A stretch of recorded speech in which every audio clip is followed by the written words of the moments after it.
I'm good. Thank you for being here, Nancy. How are you doing? I'm doing great. Thank you. Congratulations with the success of your show. I mean, being a Thank you. creator also of it must Thank feel you. really good. Oh no, I'm so glad to be here. I'm so glad to have a second season. I'm so glad to be back with Paramount. It's a great time. And already getting nominations. Yeah, people are liking it. What can I say?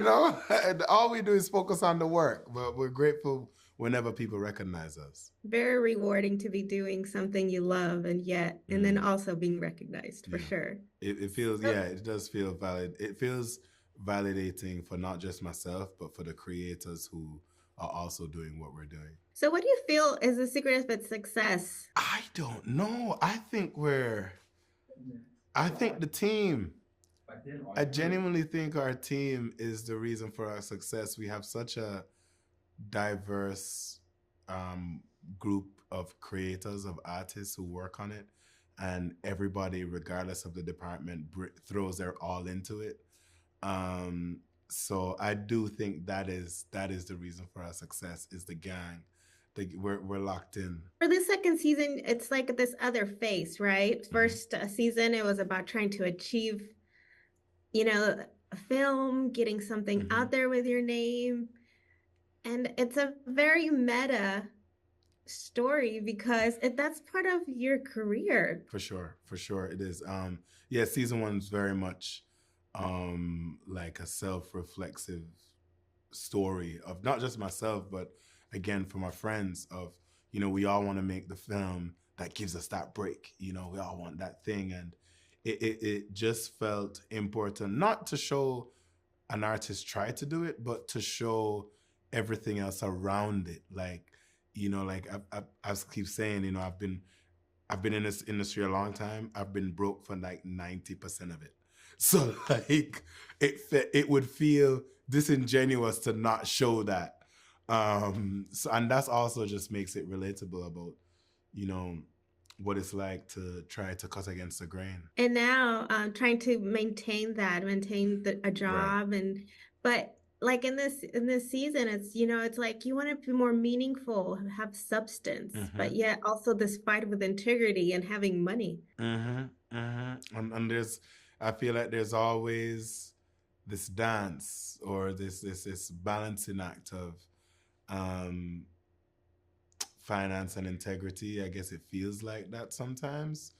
But I think like in everything, everybody has to decide what does integrity mean for them, right? And everybody has their own like red line of what integrity is. So for us, it was just to portray, well, look, this is this character's version of integrity, and this is how that gets challenged throughout the show. For you personally, in your Mm-hmm. experiences in this career field, and probably Mm-hmm. being and most likely being faced in that situation, Mm-hmm.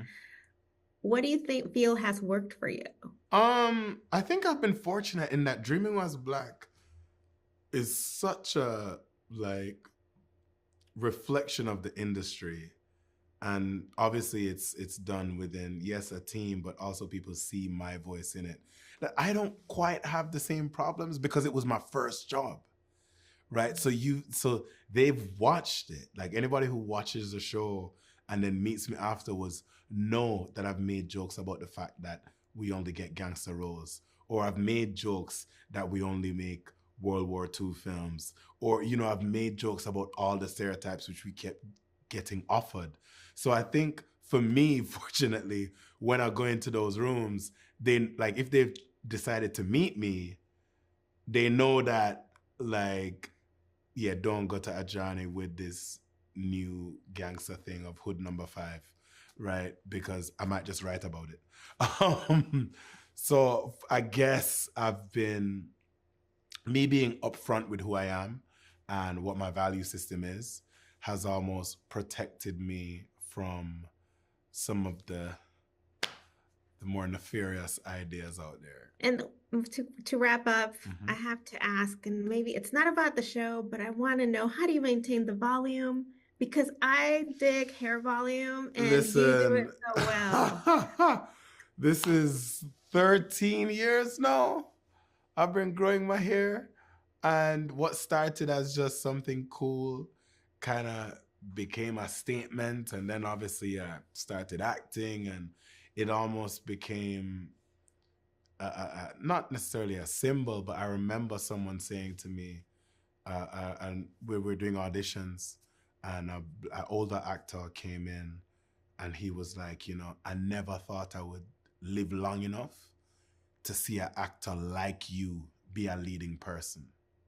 You know, meanwhile, I was just doing this because I thought it was cool. Like, you know what I mean? Like, it wasn't a thing, but I recognized the impact of having like completely untamed locks, and what message that sends to everybody else out there. So, you know, just get your rosemary oils. You know what I mean? It keeps it tight. I love it. I love it. Well, thank you. I'm an 80s kid, so for me, it's like I like the messy hair, ponytail Yeah, over man. here. Love it. But no, Thank you thank so you. much. Thank you so Again, much for and your time. congratulations for this I appreciate you. Thank second you for season. talking to me. Appreciate it. You're welcome. Ciao. Bye-bye. Bless.